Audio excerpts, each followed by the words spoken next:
Hello मित्रांनो, कसे आहात तुम्ही? मस्त असाल तर मी बनवले आहे बेटर पेपर. बघा मस्त असे वाटतात खायला, एकदम भन्नाट.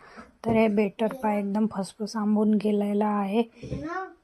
तर मस्त असं याच्यात वाचलेला भात आणि मेथी दाणा टाकला होता. तर आप्याचा साचा ठेवला, त्याच्यात तेल टाकलं, बेटर टाकलं. बेटर थोडं थोडं टाकायचं त्याच्यात, एकदम थोडं थोडं, आणि त्याच्यामध्ये बीट टाकून द्यायचं.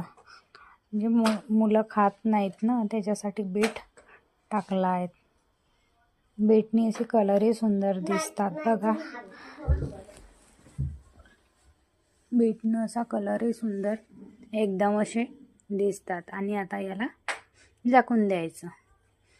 तर याला तेल टाकून अलटपलट करायचे. तर बघा, असे मस्त तांबूस असा कलर आलेला आहे. सर्व असे पलटवून द्यायचे एकदम. अजून झाकायचं. आता तेल टाकून अजून पुन्हा अलटपलट करायचे. तर बघा, मस्त अशी बीटही शिजली आणि दिसायला असे सुंदर दिसतात. तर चटणीसोबत या खायला मस्त एकदम असे मस्त वाटतात. तर लाईक, शेअर, सबस्क्राईबर करा.